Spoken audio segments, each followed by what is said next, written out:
اور اس کا نصاب بتایا ہم نے کہ نصاب کو پہنچ گیا ہے، اس میں حولان حول کی شرط نہیں کہ 1 سال بعد زکات دیں گے، بلکہ جیسے کاٹ کر کے لائیں گے، غلہ الگ کر لیں گے، اس کی زکات نکال لیں گے. اس طریقے سے اس کا نصاب بتایا گیا.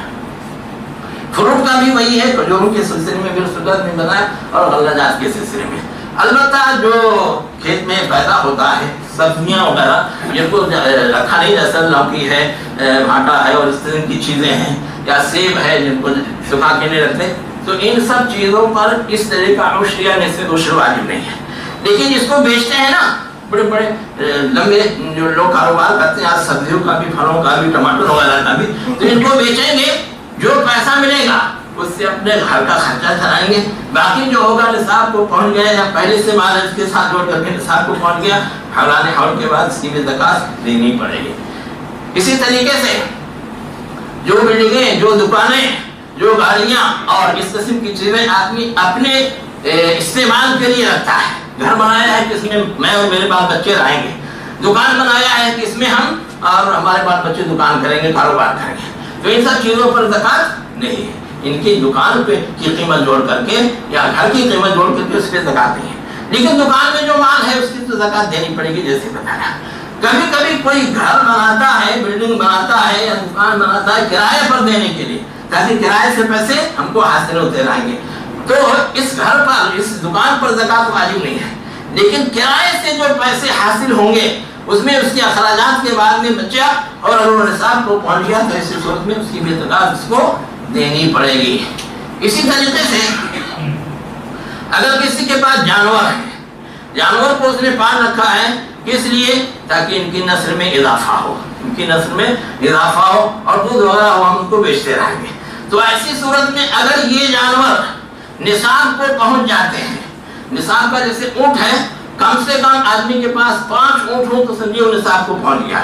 5 اونٹ میں 1 بکری دینی پڑے گی، 10 اونٹ ہے تو 2 بکری دینی پڑے گی، 15 ہے تو 3 دینی پڑے گی، 20 ہے تو 4 دینی پڑے گی، 25 ہے تو 1 سال کا اونٹ یا اونٹنی کا بچہ جو ہے دینا پڑے گا. اس طریقے سے ہے.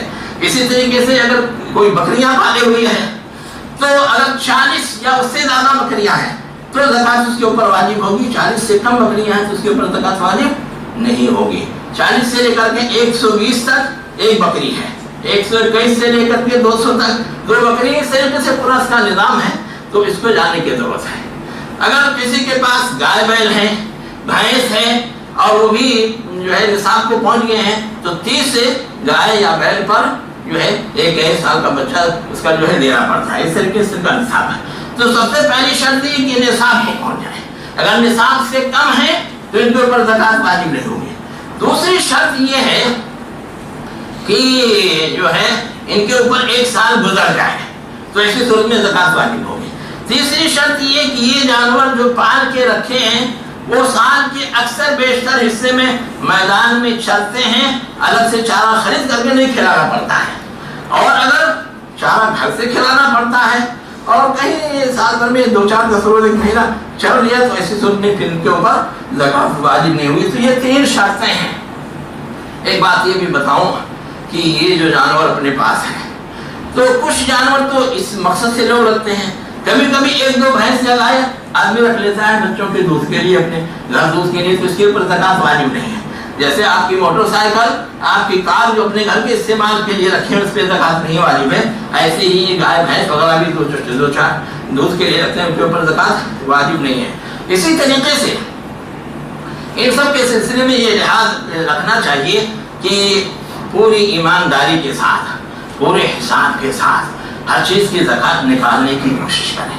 اس سے آپ کا مال پاک صاف ہو جائے گا، آپ خود گناہوں سے محفوظ ہو جائیں گے، اللہ اس میں برکت دے گا، اور جو اسلام نے یہ نظام بنایا ہے اس کے جو ثمرات اور برکات ہیں وہ ساری چیزیں حاصل ہوں گی. اللہ تبارک تعالیٰ ہم سب کو نظام زکات کو اچھے طریقے سے سمجھنے کی اور اس کے مطابق عمل کرنے کی توفیق عطا فرمائے، اور اس کے جو خیرات و برکات ہیں پورے معاشرے کو وہ خیرات و برکات جو ہے مہیا فرمائے. آمین. اقول قولی ھذا واستغفر اللہ لی ولکم ولسائر المسلمین فاستغفروہ انہ هو الغفور الرحیم.